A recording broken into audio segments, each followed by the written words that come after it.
Ada satu dari Yesus berbunyi begini, coba Anda lihat.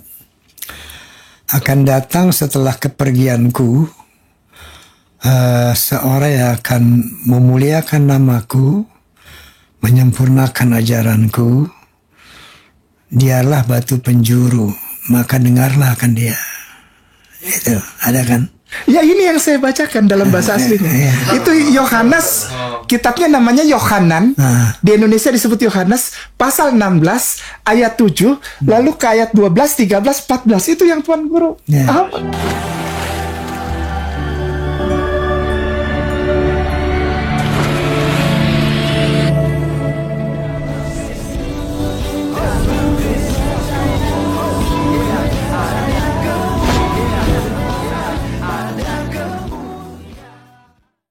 Salam Elechem Bishem Yeshua Hamasiah. Salam sejahtera dalam nama Tuhan Yesus Kristus untuk kita semua.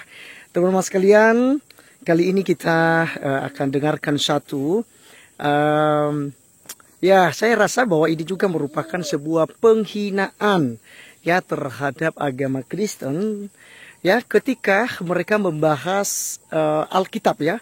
Ada Rhoma Irama ya, Raja Dandut, dan ada Bang Kei ya, Ustadz Kainama, teman-teman sekalian. Jadi yang kemudian mereka ini membahas Alkitab ya semaunya mereka, bahkan menafsirkannya semaunya mereka supaya cocoklah dengan agama mereka dan kepada nabi mereka. Nah, teman-teman sekalian, seperti apa videonya? Mari kita langsung saksikan karena Bro Pil ya telah membahas hal ini. Mari kita simak videonya berikut ini. Jangan buat Ustadz K.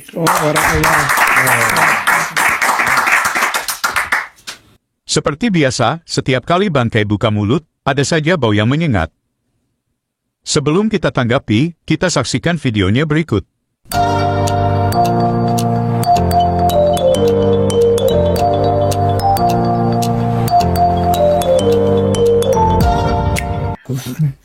Ini dulu Anda pendeta ya? Kalau saya bilang gitu nanti terjadi polemik lagi. Saya bilang pelayan aja, pelayan di gereja. Pelayan di gereja. Iya, insya Allah itu lebih agak soft dan insya Allah bisa diterima. Oke. Pelayan di gereja. Oke. Barusan Bang K berkata, kalau dia katakan mantan pendeta akan jadi polemik. Padahal pada awal-awal ceramahnya saat sebelum orang pertanyakan legalitas kependetaannya, dia dengan bangga dan pede mengatakan dia adalah mantan pendeta. Sekarang setelah dipertanyakan dan bahkan sekolah STT Jakarta mengeluarkan surat pernyataan resmi, barulah Bang K merubah strateginya dengan mengatakan pelayan gereja. Kalau pelayan gereja itu umum, bisa diaken, bisa penyanyi. Dan untuk pelayan gereja tidak bisa dituntut ijazah, jadi Bang K berlindung di balik pelayan gereja. Ya, dulu saya pernah mengadakan perbandingan agama ya, untuk meyakinkan kebenaran Islam. Di Injil itu ada satu dari Yesus berbunyi begini, coba Anda lihat. Akan datang setelah kepergianku seorang yang akan memuliakan namaku, menyempurnakan ajaranku. Dialah batu penjuru, maka dengarlah akan dia. Itu ada kan? Ya, ini yang saya bacakan dalam bahasa aslinya. Itu Yohanes, kitabnya namanya Yohanan. Di Indonesia disebut Yohanes, pasal 16 ayat 7, lalu ke ayat 12, 13, 14. Itu yang Tuan Guru. Tuan Guru hafal Bible ya. Saya pernah baca itu. Barusan kita dengarkan bersama, Bang Roma katakan bahwa dia pernah baca Injil. Dan dalam Injil itu ada ayat seperti dia katakan tadi. Dan Bang K dengan tidak tahu malunya mengatakan bahwa apa yang dikatakan Bang Roma itu ada dalam Yohanes 16 ayat 7-14. Mari kita lihat bersama, apakah benar bunyi ayatnya demikian. Yohanes 16 ayat 7-14. Namun benar yang kukatakan ini kepadamu, adalah lebih berguna bagi kamu, jika aku pergi. Sebab jikalau aku tidak pergi, penghibur itu tidak akan datang kepadamu, tetapi jikalau aku pergi, aku akan mengutus dia kepadamu. Dan kalau ia datang, ia akan menginsafkan dunia akan dosa, kebenaran dan penghakiman.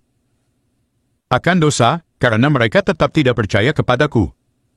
akan kebenaran, karena aku pergi kepada Bapa dan kamu tidak melihat aku lagi. Akan penghakiman, karena penguasa dunia ini telah dihukum. Masih banyak hal yang harus kukatakan kepadamu, tetapi sekarang kamu belum dapat menanggungnya. Tetapi apabila Ia datang, yaitu Roh kebenaran, Ia akan memimpin kamu ke dalam seluruh kebenaran. Sebab Ia tidak akan berkata-kata dari dirinya sendiri, tetapi segala sesuatu yang didengarnya itulah yang akan dikatakannya dan Ia akan memberitakan kepadamu hal-hal yang akan datang. Ia akan memuliakan aku, sebab Ia akan memberitakan kepadamu apa yang diterimanya daripadaku. Kita sudah baca bersama, apa yang dibaca Bang Roma tidak sama dengan Yohanes 16. Bahkan kalau Bangkai ngotot pakai Yohanes 16, justru akan bertentangan dengan iman Islam. Khususnya Yohanes 16 ayat 14-15. Ia akan memuliakan aku, sebab Ia akan memberitakan kepadamu apa yang diterimanya daripadaku. Segala sesuatu yang Bapa punya, adalah aku punya. Sebab itu aku berkata, Ia akan memberitakan kepadamu apa yang diterimanya daripadaku. Sesuai ayat ini, Muhammad adalah pesuruh dari Yesus. Dan bukan cuma itu, ayat 15 katakan, apa yang Bapa punya aku punya. Kalau Bapa yang mempunyai langit dan bumi dan segala isinya, berarti Yesus juga pemilik langit dan bumi dan segala isinya. Mengutip Yohanes 16 justru meruntuhkan iman Islam. Dari sini kita bisa lihat, Bangkai sudah menipu Bang Roma. Sebetulnya orang-orang Kristen sekarang ini mengikuti Paulus, bukan Yesus. Nah, Pertama begini, Yesus mengatakan soal babi. Babi itu haram di Torah dalam imamat orang Lewi. oh, Ya, imamat orang Lewi, babi haram. nah, Lalu Yesus berkata, kedatanganku bukan untuk merubah Taurat, tapi wah dahsyat, Matius 5:24. tapi menggenapkannya.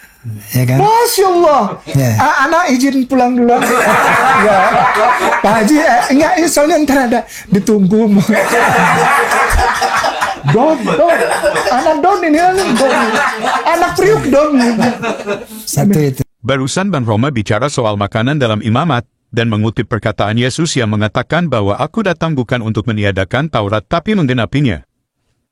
Lalu Bangkai langsung sambar katakan bahwa itu terdapat dalam Matius 5 ayat 24. Apakah benar itu terdapat dalam Matius 5 ayat 24? Matius 5 ayat 24. Tinggalkanlah persembahanmu di depan mezbah itu dan pergilah berdamai dahulu dengan saudaramu, lalu kembali untuk mempersembahkan persembahanmu itu. Yang benar adalah Matius 5 ayat 17. Kembali Bangkai asal mangap. Kembali ke kitab Imamat 11. Kalau Islam konsisten mengutip kitab Imamat, harusnya bukan cuma babi yang haram, ada banyak yang haram dalam kitab Imamat. Ada udang, kepiting, lele dan unta yang justru dihalalkan dalam Islam. Katanya Yesus datang tidak meniadakan hukum Taurat. Apakah berarti Muhammad datang untuk meniadakan hukum Taurat? Ya. Nah, lalu apa kata Paulus? Jadi di sini berarti babi itu haram. Di imamat orang Lewi babi haram. Nah, sementara Yesus mengatakan, aku tidak merombak hukum Taurat. Jadi tetap babi haram. Tapi apa kata Paulus? Telah datang mimpi kepadaku, keturun kain berbujur ampat. Oh, itu mimpi Petrus, maaf. Hah? Yang ditulis oleh Paulus. Iya, maksudnya Paulus. Ya. Iya, ditulis oleh Paulus, tapi yang ngomong Petrus, itu, yang ya. mimpi itu Petrus. Oke, Ya. maka telah di dalamnya ada Ya. seluruh kaki berkaki empat. Ya. Maka halallah seluruh binatang berkaki empat. Ya. Itu kan. Ya. Itu kan kontradiksi. Iya, betul. Barusan kita mendengarkan Bang Roma mengutip peristiwa penglihatan Petrus dalam Kisah Para Rasul 10. Menurut Bang Roma itu adalah perkataan Paulus. Dan dikoreksi oleh Bangkai bahwa itu mimpi Petrus. Tapi Bangkai katakan itu ditulis oleh Paulus. Faktanya buku Kisah Para Rasul ditulis oleh Lukas. Kembali lagi Bangkai asal mangap. Dalam Kisah Para Rasul 10 tidak bicara soal makanan halal haram itu cuma ilustrasi yang Tuhan gunakan kepada Petrus. Mari kita lihat bagaimana arti dari penglihatan tersebut. Pada ayat 17 Petrus tidak mengerti arti penglihatan tersebut. Kisah Para Rasul 10 ayat 17. Petrus bertanya-tanya di dalam hatinya, apa kiranya arti penglihatan yang telah dilihatnya itu? Sementara itu telah sampai di muka pintu orang-orang yang disuruh oleh Cornelius dan yang berusaha mengetahui di mana rumah Simon. Setelah dia bertemu dengan Cornelius yang bukan orang Yahudi, baru dia mengerti apa maksud penglihatan tersebut. Kisah Para Rasul 10 ayat 34-35. Lalu mulailah Petrus berbicara, katanya, "Sesungguhnya aku telah mengerti bahwa Allah tidak membedakan orang. Setiap orang dari bangsa manapun yang takut akan Dia dan yang mengamalkan kebenaran berkenan kepadanya." Jadi penglihatan Petrus bukanlah soal makanan haram dan halal. Itu murni sebuah ilustrasi yang Tuhan gunakan kepada Petrus yang orang Yahudi yang tidak boleh bergaul dengan orang bukan Yahudi. Kisah Para Rasul 10 ayat 28.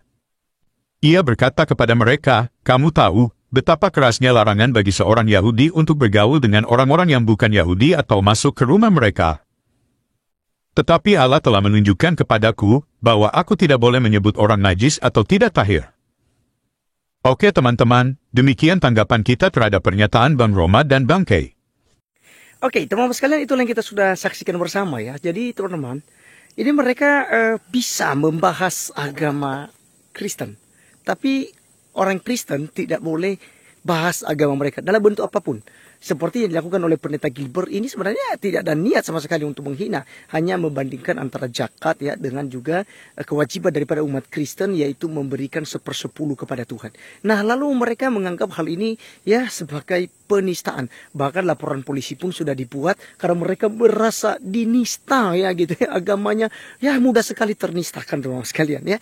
Padahal hampir tiap hari ya mereka itu suka bahas agama Kristen. Ya baik itu di secara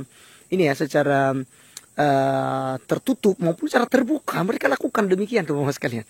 Dan ya apalagi di media sosial ya sudah jelas mereka terus menghina kekristenan, tapi mereka tidak disentuh hukum karena bagi mereka itu bukan penghinaan, tapi itu salah satu dakwah ya. Mari kita serahkan saja kepada yang berwajib ya.